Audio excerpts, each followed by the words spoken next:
All right, we are going to use Photoshop to create kind of a disintegrated looking portion of the photograph of your portrait.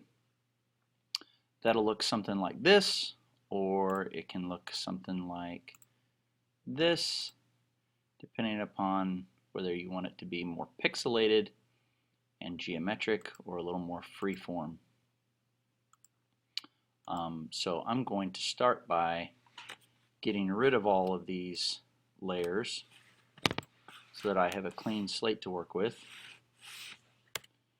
So we're starting here. You need to find a photograph where it works best if you've got a pretty clear portrait of the person. Doesn't matter what the background looks like. We are going to, and it doesn't matter if it's shoulders up or a full body. It works the same regardless. So let's get started. Okay, the first thing we need to do is we're going to duplicate the background layer so that we have two copies of the same thing.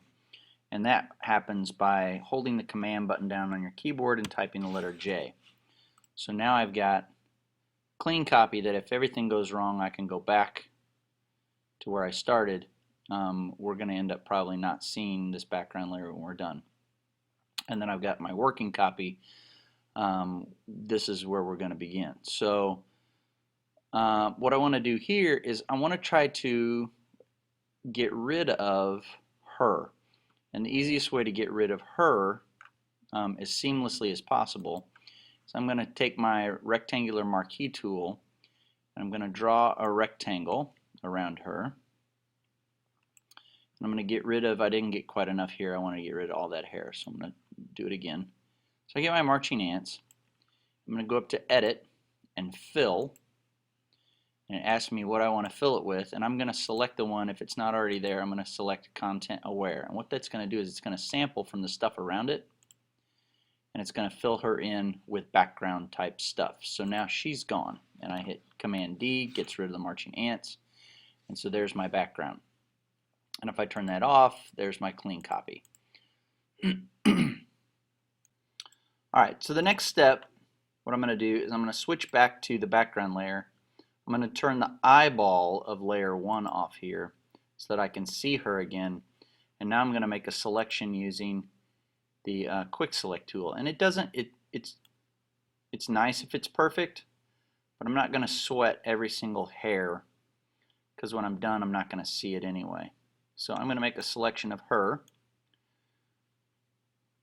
and if you make a mistake, remember you can hold the option button down and that gets rid of marching ants, but I'm going to try to do a decent job of selecting her.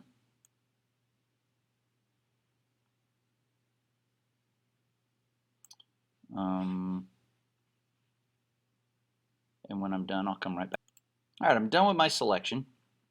Now I want to lift her out so that she's on her own layer. So I'm going to hold the command button down again and type the letter J, and you can see I've got her on her own layer, and I want her to be at the very top of the list. So this is the one that's going to be kind of pixelated.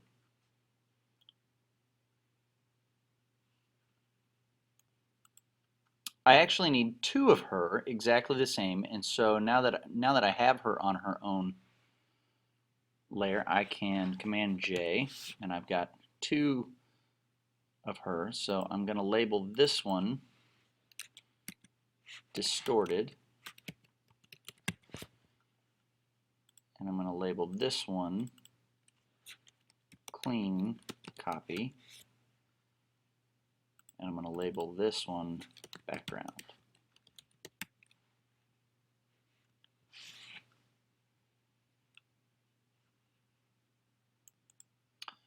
Alright, the clean copy I'm going to leave alone, and I'm going to turn that eyeball off so I can't see it. The distorted one I'm going to do what's called liquefy. So I'm going to go up to Filter, I'm going to come down to liquefy. What liquefy is going to do, it puts her just kind of isolated out here. And what it's going to allow me to do is I'm going to pull her out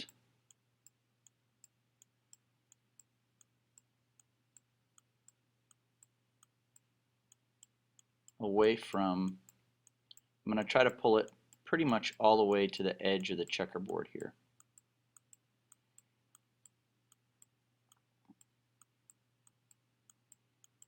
And small little clicks. And then I'll click OK. So now you see she's all distorted out here. Alright, so you'll see if I turn this layer back on that where I did the content aware,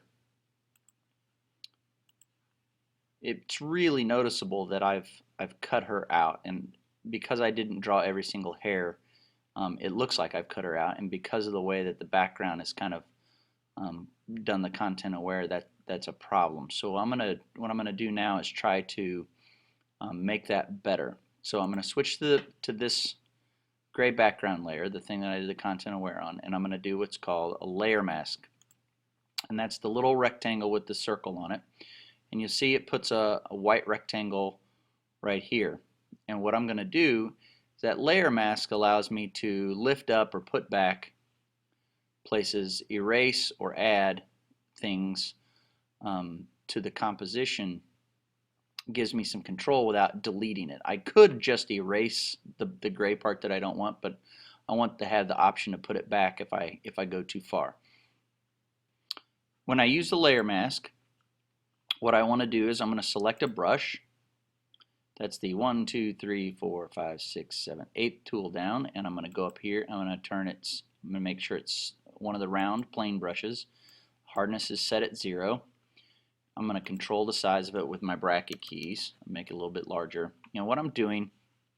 Black is in front down here, and if I want to put white in front, I just toggle that arrow back and forth. If you don't have black in front, you need to make sure black is in front.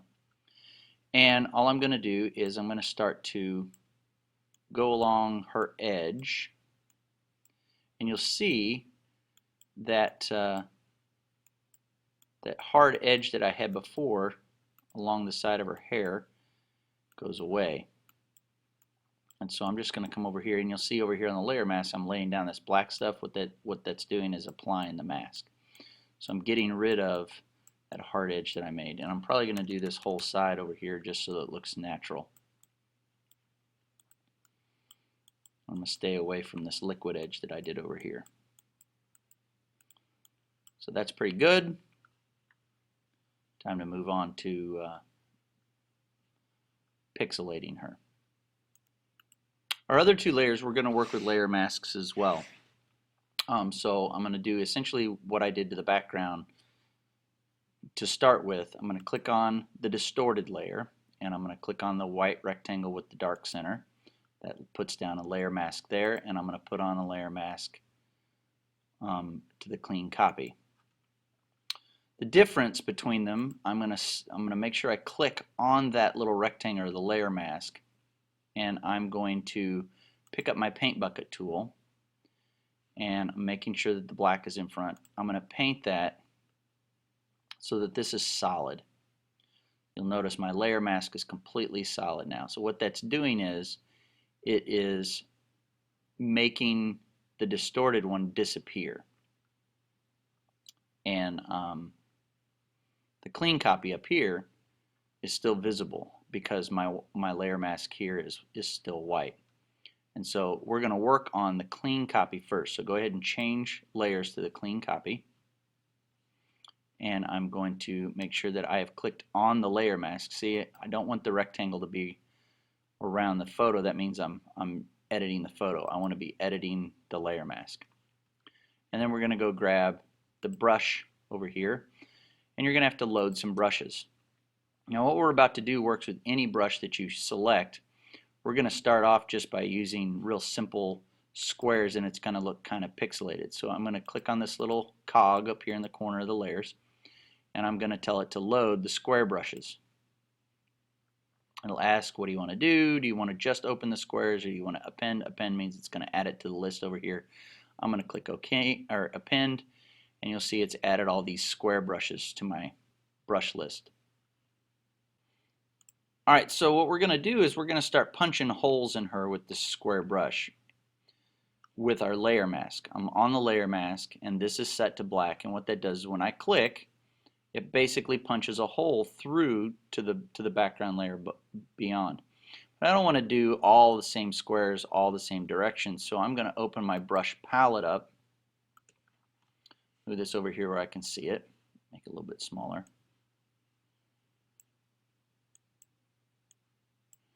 And I'm going to click on Shape Dynamics, and I'm going to click on Scattering.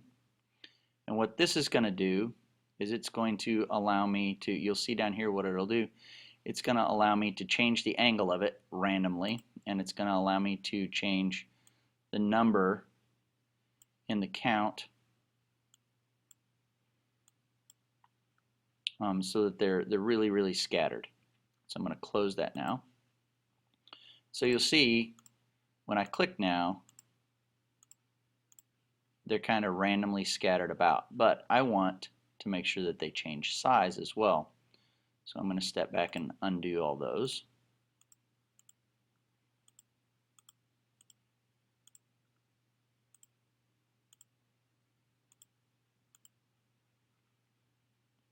And I want to make sure that these brushes are really randomly scattered. So I'm going to open that brush palette back up, and I'm going to turn the minimum size up, or I'm sorry, down, so that I get teeny tiny squares. And I'm going to get the size jitter larger so that I get a really wide variety. And I'm going to make sure that my count is down here. Actually, maybe one's fine. And that looks pretty good. And so now what will happen is when I click on them, you'll see they get random sizes, random angles. And if I hold it down, then it sprays like a spray paint can. So what I'm going to do is kind of go along her edge and get rid of her hard edge over here.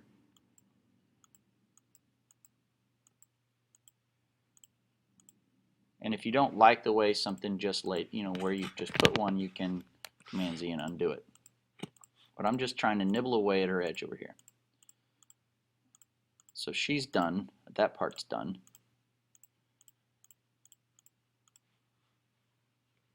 It's time to switch to the distorted layer.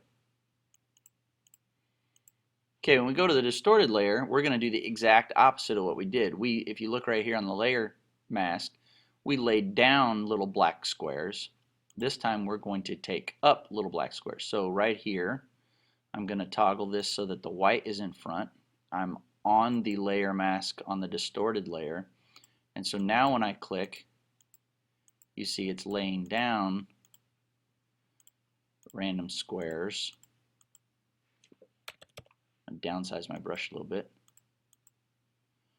Random squares from the distorted layer. And it kind of looks like she's been blown up, blown apart.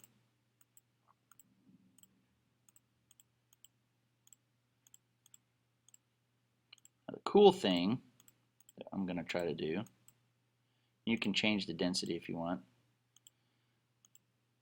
is I'm going to try to make these things look three-dimensional by adding a slight drop shadow.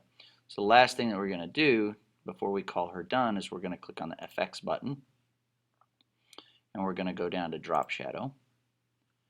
And I'm looking at the way the light is falling in this photograph. So the light is up here, so I want my shadow to be opposite that, and I can change the angle. So if your light's coming from the right side, you can make that decision. But so I'm gonna, there's pretty good, and I'm gonna turn the distance too far, and the spread just a little bit, and the size just a little bit, just so that they look like little chunks that have been pulled out of the photo. And I'll hit OK. Now I want the shadows to match, so I'm going to hold the Shift and the Option button down and drag that to the layer above, and now these actually look like holes that we've pulled out of